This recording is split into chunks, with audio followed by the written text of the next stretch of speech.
उत्कर्ष कार्यपत्रिका 61 निम्नलिखित वाक्यगुड़ी को पढ़। ऋषि कम्बलासन बसी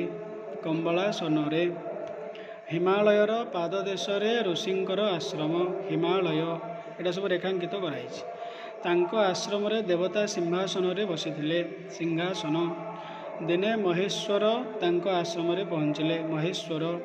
सेतेबेले को ऋषि गंगोदक पान करुले गंगोदक ऋषि तांको स्वागत कले स्वागत से नयन खोली प्रभु महेश्वर को दर्शन कले नयन ये सब जिनस ये जो जतक शब्द कहली सब रेखांकित तेणुक प्रश्न एक हूँ कौन आस ये रेखांकित पदगुड़ी को पढ़ा आउ थे लेखे लिखा आम पढ़ी आउ थे लेखे केवल लिखा जमी कम्बलासन हिमालय सिंहासन महेश्वर गंगोदक स्वागत आउ नयन। प्रश्न 2 होची ये जो स्वर संधियुक्त पदगुड़िक अच्छी ताको संधि करा जमती कम्बलासन कम्बल युक्त आसन स्वर संधि कहले संधि रे सब दीटा पद थाए पूर्वपद परपद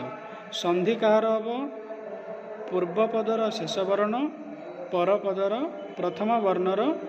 संधि हम संधि द्वारा तार गोटे विकार सृष्टि हम एक ता भितर कौन से गोटे अन्य वर्ण हम ना गोटे वर्ण लोप हो तार आ गोटे वर्ण आसीपे तेणुक कम्बल युक्त आसन मिसिकी है कम्बलासन कम्बलर शेष अच्छी अ आसनर आरंभ अच्छी आ मिसिकी उभय मिसिकी आ हमें ठीक सेमती हिमालय हिमयुक्त आलय हिमालय सिंहयुक्त आसन सिंहासन महायुक्त ईश्वर दीर्घई महेश्वर गंगायुक्त उदक हर्षौ गंगोदक स्वागत सुयुक्त आगत सरे हर्षौ नयन नेयुक्त अन नयन एमती सब एक स्वर संधि बोलिकी कहुए। यही संधि को लेकिन आम सब तार संधि विच्छेद करके प्रश्न नंबर 2 उत्तर लिखा।